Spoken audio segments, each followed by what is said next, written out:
Innallaha wa malaikatahu yusalluna 'alan nabi. Allah berselawat, malaikat berselawat. Ya ayyuhalladzina amanu, hai orang yang beriman, sallu alaihi, maka berselawatlah kamu. Selawat Allah maknanya Allah memberikan ridha dan rahmat.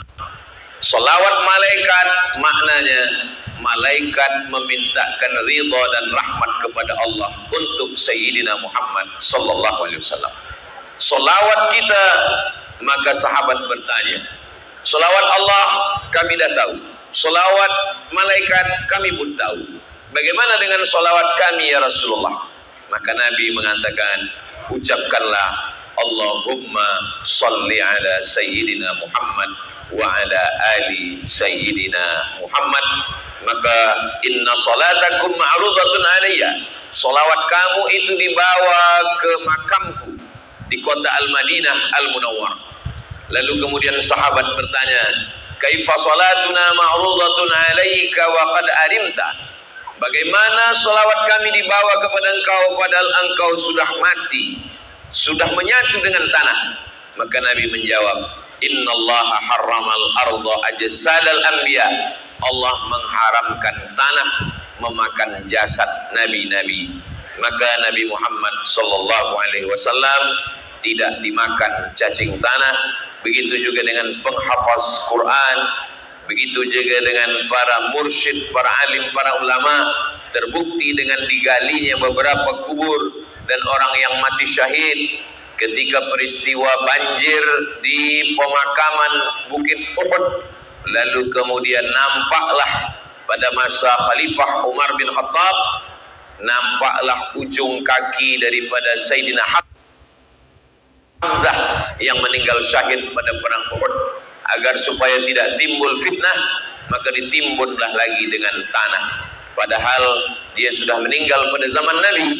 Nabi menjadi wafat diteruskan oleh Abu Bakar Siddiq 2 tahun. Selepas 2 tahun Abu Bakar naik Sayyidina Umar. Maknanya sudah bertahun-tahun, tapi bekas darahnya masih mengalir dan kulitnya masih ada, dagingnya pun masih sempurna. Maka Allah ingin menunjukkan bukan hanya orang yang mati syahid, apalagi Nabi Muhammad sallallahu alaihi wasallam, untuk menambah bagi yang beriman bertambah imannya, bagi yang ingkar terbuka pintu hidayah. Begitulah Allah memuliakan Nabi Muhammad. Maka ini kita berkumpul supaya kita pun mendapatkan kemuliaan yang diberikan Allah kepada Nabi Muhammad sallallahu alaihi wasallam. Semua yang berhadir ini, yang mentajab program Maulidur Rasul sallallahu alaihi wasallam, yang bersusah payah bertungkus lumus, mudah-mudahan Allah memberikan berkah panjang umur, murah rezeki, istiqamah iman dan Islam. Amin ya rabbal alamin. Kita pula yang berhadir pada hari ini, kita ingin tunjukkan bahwa beginilah orang Beaufort beriman kepada Allah walaupun tak nampak, tak berjumpa dengan Rasulullah sallallahu alaihi wasallam. Kata Nabi, ada satu telaga, nanti di telaga itu ada orang minum, dan bila dia sudah minum, la yasma'u fiha abada, dia tidak akan haus untuk selamanya. Kata sahabat, kamikah yang minum di sana ya Rasulullah? Antum ashabi, kamu adalah sahabat-sahabat saya, kata Nabi. Yang minum di sana nanti adalah ikhwani. Kata sahabat, siapa ikhwani itu? Amanu bi walam yarawni, mereka beriman kepadaku padahal mereka tidak pernah berjumpa dengan aku, tak pernah melihat aku, tak pernah perang bersama saya, tapi mereka percaya. Mudah-mudahan kita termasuk ikhwani itu insyaallah. Ketika di padang mahsyar panas terik, tak boleh ada yang minum, tidak boleh ada yang dapatkan nikmat, tapi yang mendapat nikmat adalah umat Nabi Muhammad sallallahu alaihi wasallam. Tadi saya tengok pandang ke belakang, peringkat daerah Beaufort, Kamis 8 pagi, pengarangan dataran Bagandang Beaufort Sabah Malaysia bersama Ustaz Abdul Somad. Saya nak tengok tajuk, rupanya tak ada tajuk. Maka tajuk kita adalah, sebab ini tazkirah di masjid saya biasa, tazkirah di Padang biasa, tapi tazkirah di apa ni? Tazkirah di tempat berniaga, ini luar biasa. Ini hanya di Beaufort. Dulu Nabi-Nabi itu hanya berzikir saja, mengingat Allah, mengingat Tuhan. Kalau kita pernah mendengar riwayat bahwa Abu Talib membawa Nabi Muhammad SAW berniaga ke negeri Syam. Tapi sebelum sampai ke negeri Syam, dia bernaung sebab panas terik, berhenti sejenak di tempat ibadah.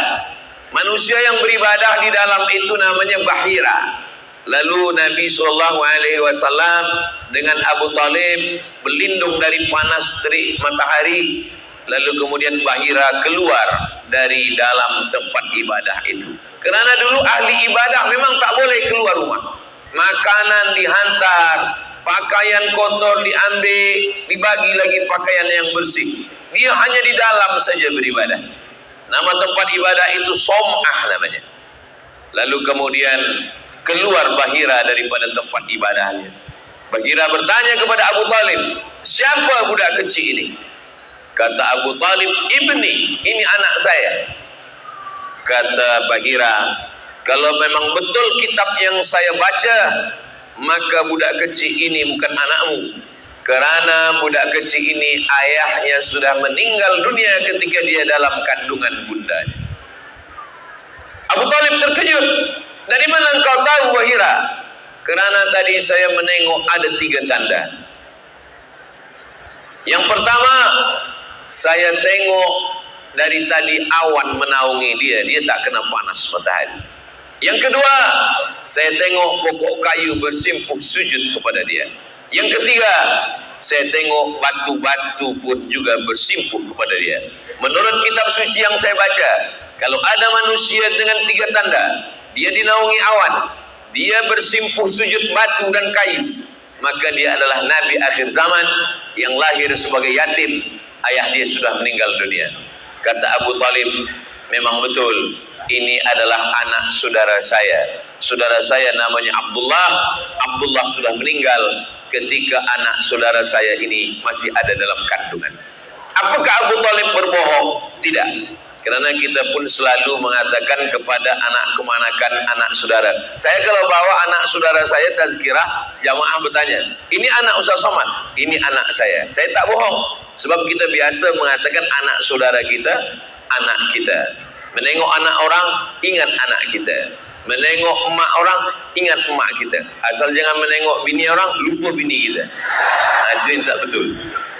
Maka mengatakan anak saudara kita, kita katakan, ini anak saya. Abu Talib tiada berbohong, dia tidak berdusta. Tapi rupanya orang yang membaca kitab suci sudah tahu. Itulah makna firman Allah, alladzina atainahumul kitaba ya'rifunahu kama ya'rifuna abna'ahum.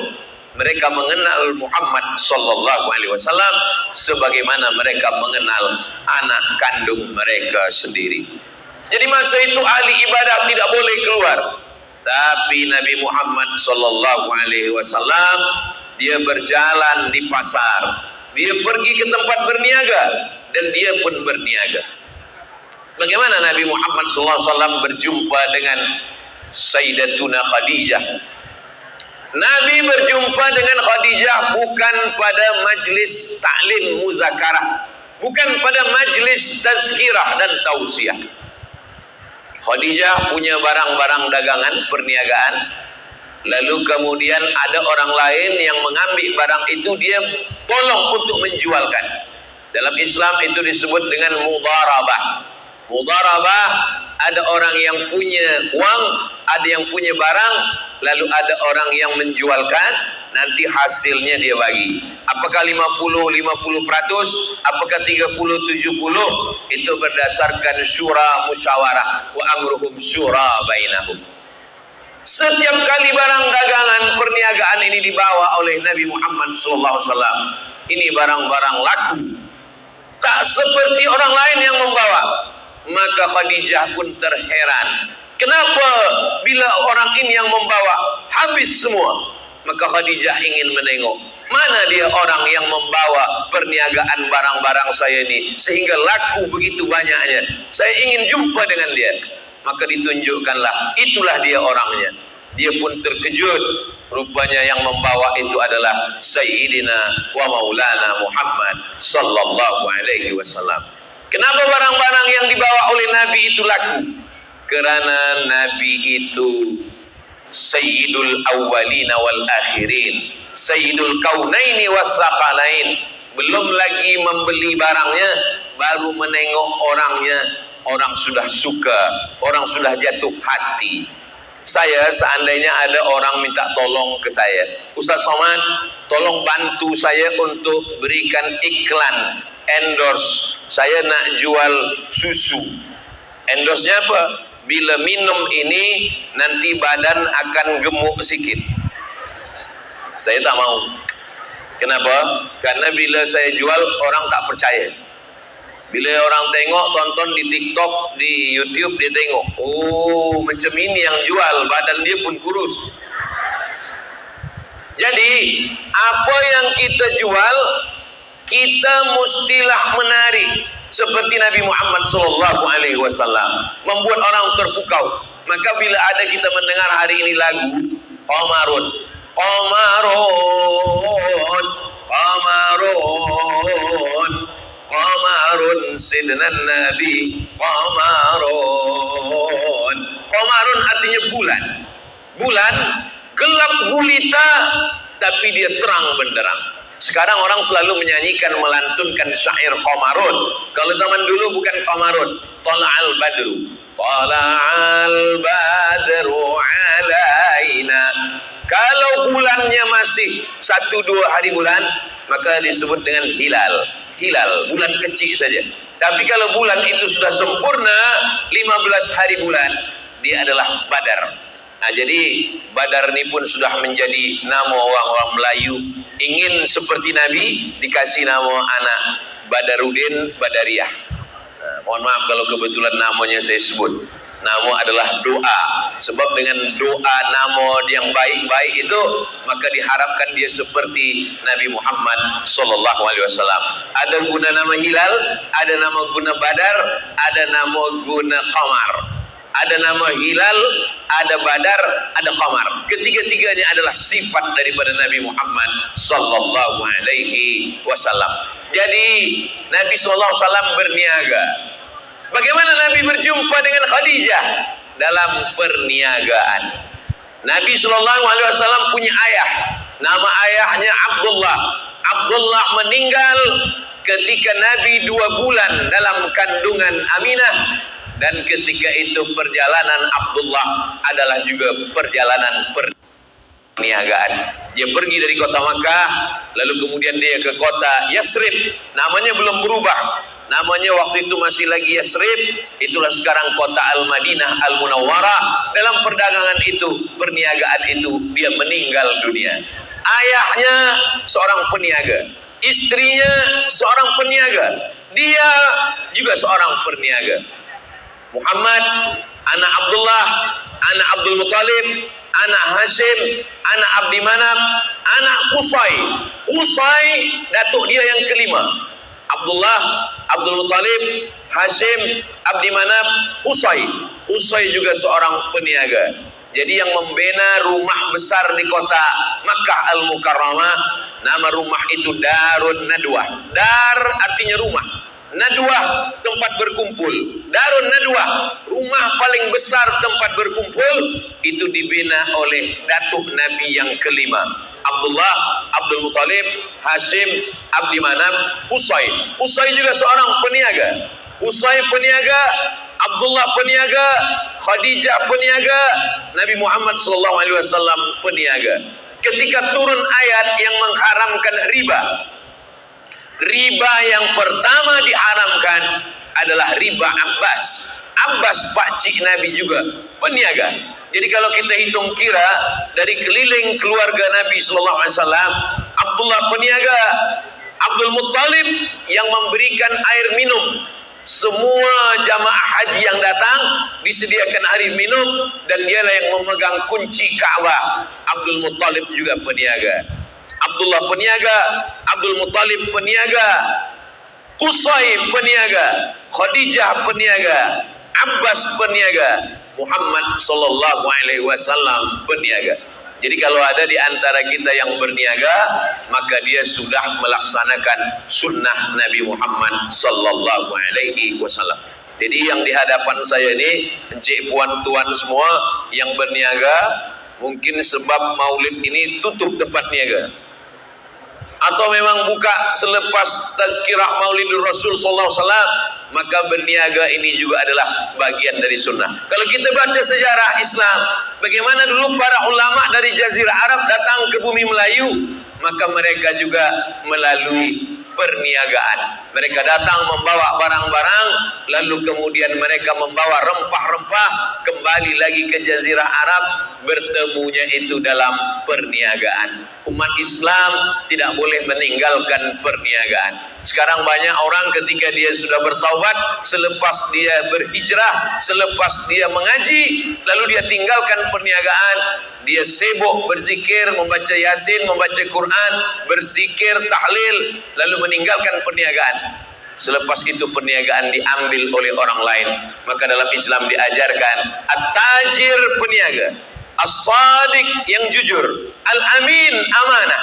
Peniaga yang jujur, yang amanah, dia bersama dengan empat. Kalau dia mati, ma'an nabiyyin, bersama nabi-nabi, was-siddiqin, bersama orang yang benar, was-syuhada, bersama orang mati syahid, was-salihin, bersama orang-orang yang saleh. Maka Nabi SAW kata orang Yahudi, dulu nabi-nabi kami hanya berzikir saja. Dulu nabi-nabi kami tak pernah ke pasar. Tapi kenapa nabi ini berniaga? Dia memang nabi yang berbeza. Dia panglima perang, perang Badar, perang Uhud, perang Khandaq, perang Fatuh Makkah. Tapi dia juga seorang peniaga. Nabi SAW datang ke pasar.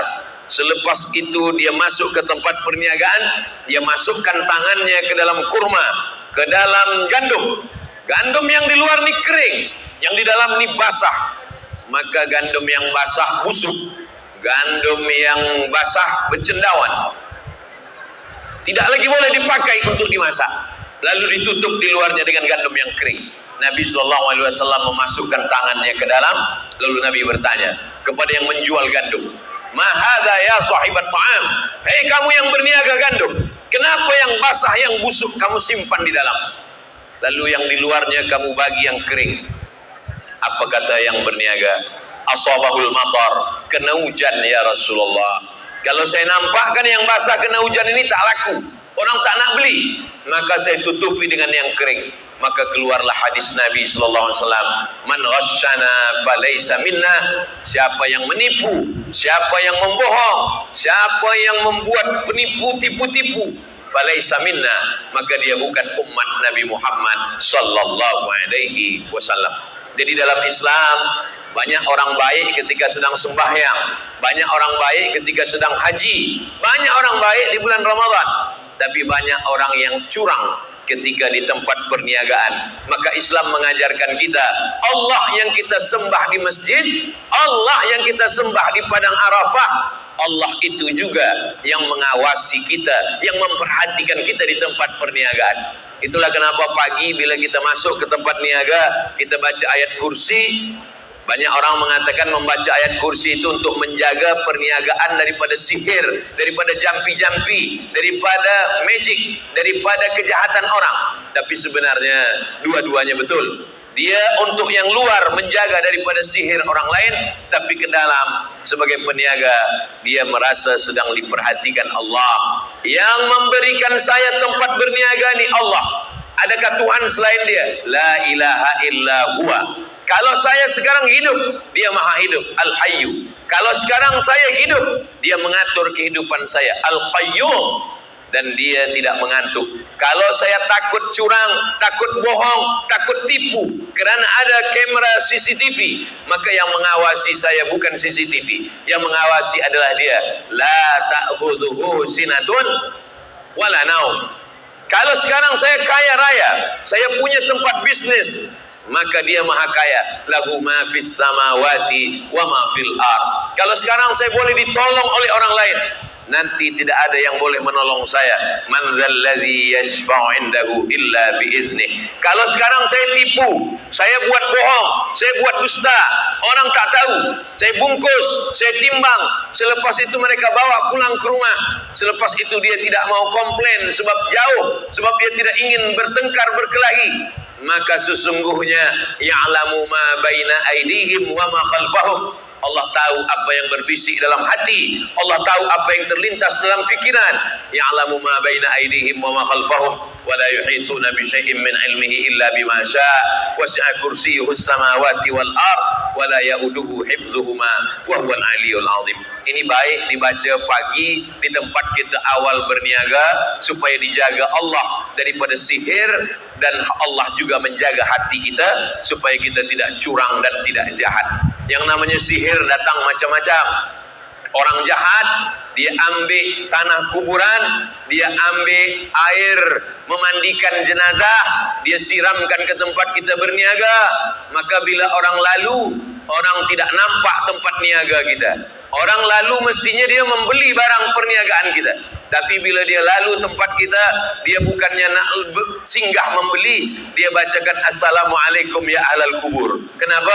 Karena yang dalam pandangan dia, kenapa mata dia boleh menengok tempat niaga kita macam menengok kuburan? Sebab ini kerja-kerja setan. Saharu a'yunan nas, setan menyihir mata manusia. Itulah kenapa tukang-tukang sihir Fir'aun, manakala dia jatuhkan tongkatnya, maka semua manusia menengok tongkat itu seperti ular. Sebenarnya dia hanyalah tongkat yang jatuh ke tanah. Saharu a'yunan nas, dia menyihir manusia. Maka mata kita pun boleh tersihir. Tadi saya lalu di kedai awak berniaga, nampak saya tutup, padahal sebenarnya terbuka. Itulah mengapa pagi kita membaca yang seelok-eloknya sempurna, membaca Al-Fatihah 1 kali, Qul huwallah 3 kali, Al-Falaq sekali, An-Nas sekali, dan ayat kursi sekali. Ditutup dengan salawat, Allahumma salli ala Sayyidina Muhammad wa ala ali Sayyidina Muhammad. Kenapa membaca Al-Fatihah? Al-Fatihah maknanya terbuka. Terbuka rezeki yang tertutup, terbuka sihir yang menutup, terbuka segala yang terkunci. Rezeki yang tertutup dibuka dengan Al-Fatihah. Jodoh yang tertutup dibuka dengan Al-Fatihah. Yang sudah terbuka jangan dibuka sekali lagi. Jangan pula nanti diamalkan. Bila terjadi puan-puan menyalahkan saya. Maka kita selalunya sebelum berdoa untuk niat yang baik-baik ini, untuk niat yang baik, untuk rezeki, untuk jodoh, membukakan pintu hati anak supaya belajar, membukakan fikiran anak supaya dia cemerlang, kita selalu membaca Al-Fatihah. Lalu kemudian kenapa Qul huwallah dibaca 3 kali? Karena ada sahabat Nabi yang membaca Qul huwallah dalam solat tahajudnya daripada Isya sampai ke subuh. Ayat tidak ganti, dia baca Qul huwallah terus. Kata Nabi SAW, innaha la ta'dilu thulutsal Qur'an. Qul huwallah itu sama dengan sepertiga Al-Quran. Itulah kenapa kita baca 3 kali, sebab 1 Qul huwallah sepertiga sama seperti orang yang mengkhatamkan Al-Quran. Selepas itu kita baca Al-Falaq dengan An-Nas. Kenapa baca Al-Falaq satu package dengan An-Nas? Karena Al-Falaq dan An-Nas itu 11 ayat. Rambut Nabi diambil tukang sihir Yahudi, lalu mereka simpulkan dalam 11 simpul tali. Lalu kemudian Nabi kena sihir. Datang malaikat Jibril menyampaikan, ya Muhammad, orang Yahudi namanya Labid. Labid sedang menyihir Nabi. Orang-orang Yahudi sampai sekarang terkenal sebagai tukang sihir. Ada salah seorang sarjana pergi ke Israel, meneliti di kampung itu kampung tukang sihir semua. Dan ada satu sekte daripada Yahudi ini, memang dia banyak menggunakan sihir. Namanya sekte Kabbala. Sekte Kabbala ini besar di Eropa dan Amerika. Banyak artis-artis yang suka kepada penyembahan setan ikut pada sekte Kabbala. Karena mereka ini mengabdikan dirinya mengikut kepada setan. Lambang simbol daripada setan ini adalah kepala kambing. Itu maka banyak orang takut makan kepala kambing. Tapi saya tak takut. Banyak orang takut makan kepala kambing, selepas dia makan kata dia diganggu setan. Itu bukan setan, itu kolesterol. Kita baca doa bismillahilladzi la yadurru ma'asmihi syai'un fil ardi wala fis sama. Saya baca nama Allah yang tidak ada satu pun yang boleh mengganggu fil ardi, di bumi, wala fis sama, maupun di atas langit. Kita baca itu, kita serahkan pada Allah. Bismillah tawakkaltu 'ala Allah la haula wala quwwata illa billah. Kenapa 11 ayat? Karena ada 11 simpul tali. Mereka biasanya menghembus simpul tali, diambil, dicuri rambut. Itu maka perempuan biasa kalau dia gunting rambut, rambutnya disimpan. Kalau rambutnya gugur masa dia sedang uzur, rambutnya disimpan di bawah mandi. Selepas itu ditanamkan ke dalam tanah. Kenapa? Karena dia takut rambutnya diambil, disihir orang, diikatkan ke dalam simpulan tali. Rambut Nabi SAW dicuri orang Yahudi, diikat dalam 11 simpul tali. Turunlah 11 ayat. Qul a'udzu birabbil falaq min syarri ma khalaq wa min syarri ghasiqin idza waqab wa min syarri naffatsati fil 'uqad wa min syarri hasidin idza hasad. Qul a'udzu birabbin nas malikin nas ilahin nas min syarril waswasil khannas alladzi yuwaswisu fi sudurin nas minal jinnati wan nas. 11 ayat. Lalu kemudian setelah itu membaca ayat kursi, ditutup dengan solawat. Karena segala amal-amal kita tidak diterima Allah kalau tidak dengan solawat. Khutbah Jumat tidak sah kalau tidak dengan solawat. Doa tidak sah kalau tidak dengan solawat. Zikir tidak diterima kalau tidak dengan solawat. Dan sembahyang tidak sah menurut mazhab Syafi'i kalau tidak bersolawat. At-tahiyatul mubarakatus salawatut thayyibatu lillah. Assalamualaikum ayuhan nabiyyu wa rahmatullahi wa barakatuh. Wassalamu alaina wa ala ibadillahis salihin. Asyhadu an la ilaha illallah wa asyhadu anna Muhammadan Rasulullah. Maka ketika zikir ini dibaca pada saat pagi tempat berniaga, segala simpul-simpul sihir pun terbuka. Dibacakan di rumah, maka turunlah rahmat Allah Subhanahu wa taala. Begitu yang diajarkan oleh Sayyidina wa Maulana Muhammad sallallahu alaihi wasallam. Ada satu surah dalam Al-Qur'an bercerita tentang peniaga di zaman Nabi sallallahu alaihi wasallam. A'udzubillahi minasyaitonir rajim. Bismillahirrahmanirrahim. Wailul lil mutaffifin. Wailun, wail, celaka. Bagi siapa? Lil mutaffifin, orang yang curang, orang yang dusta, orang yang tipu dalam hal timbangan, dalam hal sukatan. Waktu itu mereka bila ingin membeli sesuatu, mereka membawa sukat. Yang sukatan ini terbuat dari kaleng. Kalau dia ingin membeli, dia pukul dari bawah. Kalau dia ingin menjual, dia pukul dari bawah. Kalau dia ingin membeli, sukatan itu dia pukul dari atas. Jadi kalau sukatan macam ini, sukatan ini di bawah ini boleh dipukul dari bawah naik ke atas, dan boleh dipukul dari atas turun ke bawah. Bila dia ingin membeli, maka dia turunkan ke bawah supaya sukatannya penuh. Kalau dia ingin menjual, dia pukul ke atas supaya sukatannya berkurang. Maka kata Allah Ta'ala dalam Al-Quran, wailul lil mutaffifin, celakalah orang yang mempermainan sukatan, takaran, cawan, tempat untuk menimbang ketika itu. Kenapa? Idza talu 'alan nasi yastawfun, kalau mereka membeli, mereka ingin penuh. Wa idza kaluhum aw wazanuhum yukhsirun, tapi kalau mereka menjual, mereka buat kurang. Karena kalau yang dari bawah ini dipukul ke atas, maka berkurang sukatan timbangan. Tapi kalau dipukul ke bawah, maka dia menjadi penuh. Ketika dia mau membeli, dia bawa dari rumah. Guna sukatan saya. Tapi kalau dia menjual, dia pakai sukatan dia supaya berkurang timbangan. Begitulah mereka yang curang di hadapan Allah Subhanahu wa taala. Sekarang ini alhamdulillah kita diawasi, ditengok, diperhatikan. Ada orang-orang yang bila berniaga, bila dia ingin membeli, bila dia ingin membeli beras, ingin membeli jagung, ingin membeli tepung, mata dia tajam. Menengok sukatan timbangan. Kalau menengok Quran tak nampak, tapi menengok sukatan tampak. Ini elok juga mata macam ini. Kenapa? Karena ini menjaga peniaga supaya dia takut curang dan dia pun tidak menzolimi orang. Apa pesan Nabi sallallahu alaihi wasallam? Unsur akhaka, tolong saudaramu zaliman, orang yang zalim, atau mazluman, atau orang yang dizalimi. Sahabat mendengar hadis ini berpikir, tolong saudaramu yang menzalimi atau yang dizalimi. Kalau yang dizolimi kami boleh tolong ya Rasulullah. Ada orang teraniaya kami tolong. Tapi orang yang menzolimi, bagaimana menolong orang yang menzolimi? Kata Nabi, bila kau tengok ada orang yang zalim, tahan tangannya. Kalau nampak ada orang yang curang, orang yang tipu, orang yang dusta, orang yang bohong, tahan tangannya. Biasa kalau membeli ikan, maka kita tengok insang ikan. Ditengok, oh masih merah, berarti ikan ini belum busuk lagi. Nah sekarang banyak orang dia ambil darah dari jiran dia yang berjual kambing, berjual daging, dia ambil darah kambing, dia letakkan di insang ikan. Maka bila pedagang, penjual, peniaga membeli, ditanya, baru ke ikan kamu? Dia tak nak jawab. Dia hanya katakan, tengoklah insang dia, tetap ada darah. Maka tipu, bohong, dusta, dunia tak dapat, akhirat pun melayang. Hanya kerana yang kecil saja. Padahal kata Nabi SAW, man ghasyana falaysa minna. Siapa yang menipu, siapa yang dusta, siapa yang bohong, bukan umat Nabi Muhammad sallallahu alaihi wasallam.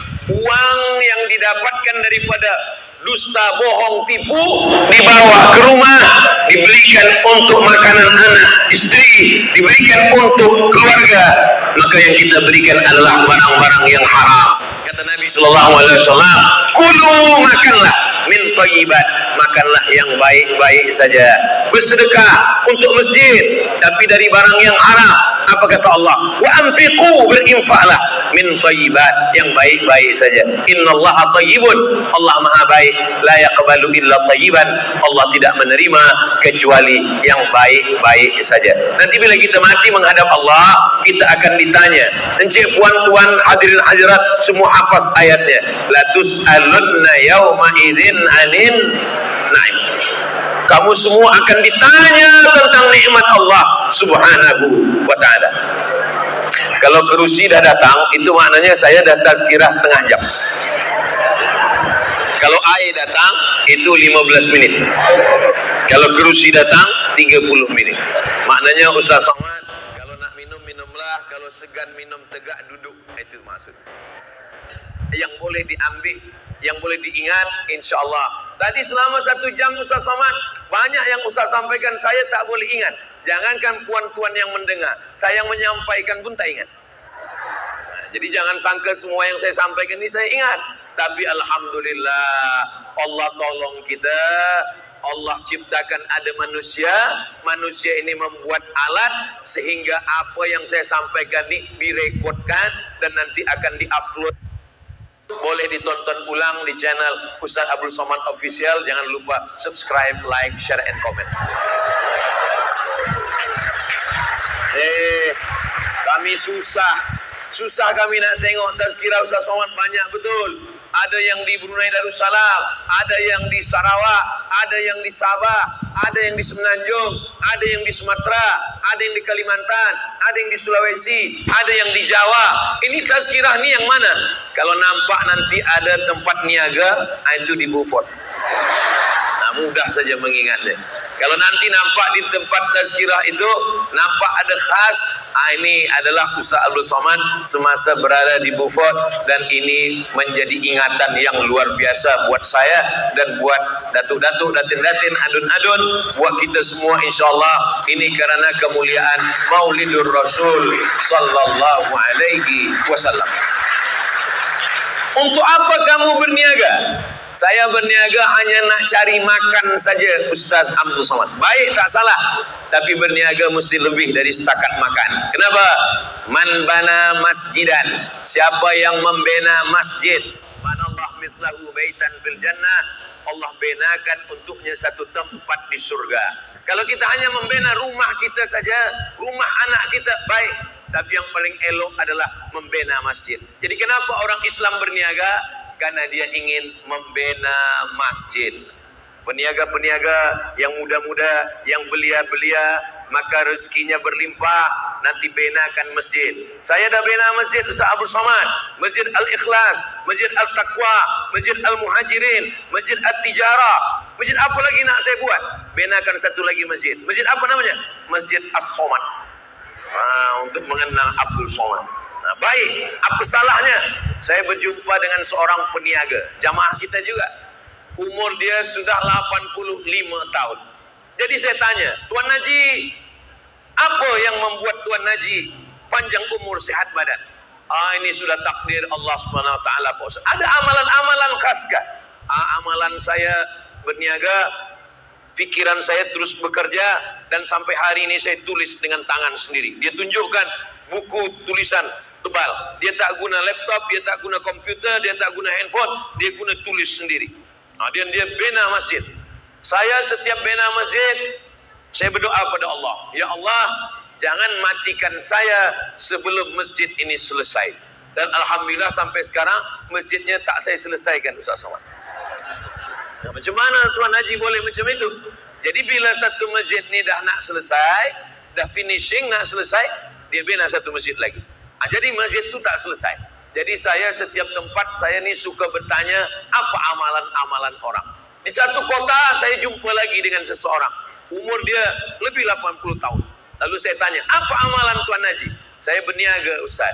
Berniaga itu kita tetap bersemangat. Apa yang kita nak buat esok, berapa untung, berapa rugi, tapi yang dikejar bukan dunia. Tolong Ustaz Somad doakan saya, sebelum saya mati, saya boleh membina 99 masjid.